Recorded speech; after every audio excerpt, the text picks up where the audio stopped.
Perkenalkan, nama saya Teresa Febrianti Aulikenge, NIM 2024110055, mata kuliah Hukum Otonomi Daerah, dosen pengampu Bapak Agustinus F. Pascalino Dadi, S.Phil M. Hum, program studi ilmu hukum, Fakultas Hukum dan Sosial Humaniora Universitas Flores. Pada video ini, saya akan menganalisis permasalahan hukum otonomi daerah yang terjadi di Indonesia. Terdapat 4 permasalahan yang akan dibahas. Yang pertama, korupsi kepala daerah yang masih sering terjadi dan berdampak pada pembangunan daerah. Yang kedua, konflik kewenangan antara pemerintah pusat dan pemerintah daerah dalam pengelolaan pertambangan. Yang ketiga, peningkatan pajak dan retribusi daerah yang menimbulkan keberatan bagi sebagian masyarakat dan pelaku usaha. Yang keempat, masih rendahnya kualitas pelayanan publik di beberapa daerah. Yang berikut, untuk menganalisis keempat masalah tersebut, saya menggunakan materi hukum otonomi daerah. Yang pertama, masalah korupsi kepala daerah dianalisis melalui materi asas penyelenggaraan pemerintah daerah. Yang kedua, konflik kewenangan pertambangan dianalisis melalui materi desentralisasi dan bentuk negara. Yang ketiga, pajak daerah dianalisis melalui materi pajak dan retribusi daerah.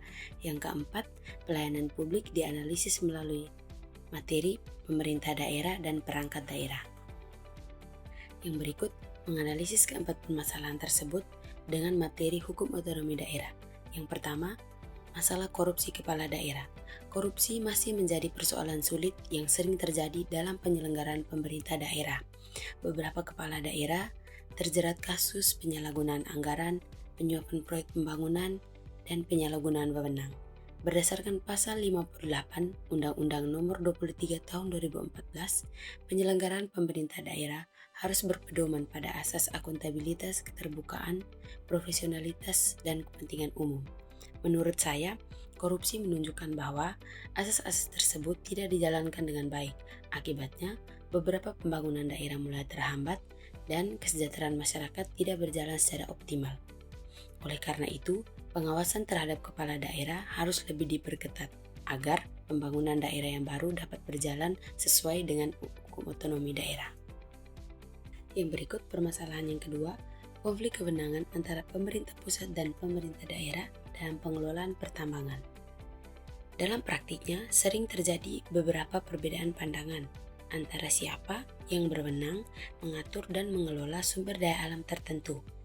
Berdasarkan pasal 9 dan pasal 11 Undang-Undang Nomor 23 Tahun 2014, terdapat pembagian urusan pemerintahan antara pemerintah pusat dan pemerintah daerah yang menjadi dasar pelaksana otonomi daerah. Dari perspektif desentralisasi, daerah berwenang mengatur urusan daerah tersebut sendiri. Namun, Indonesia merupakan negara kesatuan, sehingga pemerintah pusat juga memiliki kewenangan strategi. Menurut saya, koordinasi dan harmonisasi antara pemerintah pusat dan daerah harus diperhatikan agar tidak terjadi tumpang tindih kewenangan. Selanjutnya, permasalahan yang ketiga yaitu peningkatan pajak dan retribusi daerah. Pemerintah daerah memiliki kewenangan untuk memperoleh pendapatan dari hasil pajak dan retribusi untuk membiayai pembangunan daerah. Dasar hukumnya terdapat dalam Undang-Undang Nomor 1 Tahun 2022 yang mengatur tentang hubungan keuangan antara pemerintah pusat dan pemerintah daerah.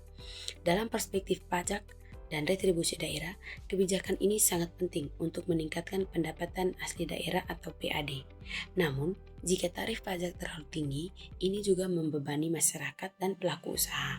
Menurut saya, pemerintah juga harus menerapkan prinsip keadilan dalam menetapkan biaya pajak dan retribusi, sehingga PAD tidak mengurangi kesejahteraan sosial masyarakat. Yang terakhir, permasalahan keempat, yaitu rendahnya kualitas pelayanan publik. Meskipun otonomi daerah bertujuan mendekatkan pelayanan kepada masyarakat, namun dalam pelaksanaannya masih terdapat berbagai macam keluhan terkait lambatnya pelayanan dan birokrasi yang berbelit-belit. Berdasarkan pasal 12 Undang-Undang Nomor 23 Tahun 2014, pelayanan dasar merupakan urusan wajib pemerintah daerah. Berdasarkan perspektif pemerintah daerah dan perangkat daerah, kualitas pelayanan publik dilihat dari kinerja aparatur daerah. Menurut saya, pemerintah daerah dapat meningkatkan kualitas sumber daya manusia, memperbaiki birokrasi, dan mengembangkan pelayanan publik bersifat digital sehingga lebih efektif dan lebih efisien. Berdasarkan pembahasan hasil analisis terhadap masalah otonomi daerah di Indonesia di atas, dapat disimpulkan bahwa pelaksanaan otonomi di Indonesia masih menghadapi berbagai kendala seperti konflik korupsi kepala daerah, konflik kewenangan antara pemerintah pusat dan pemerintah daerah, lalu peningkatan pajak dan retribusi yang menimbulkan keberatan bagi sebagian masyarakat, dan rendahnya kualitas pelayanan publik. Dari keempat permasalahan tersebut, dapat disimpulkan bahwa pelaksanaan otonomi daerah tidak dapat dijalankan dengan baik apabila tidak selaras dengan asas-asas otonomi daerah. Contohnya seperti asas penyelenggaraan pemerintah yang baik, lalu pemisahan kewenangan antara pemerintah pusat dan pemerintah daerah, lalu pajak dan retribusi, dan peningkatan kualitas pelayanan publik.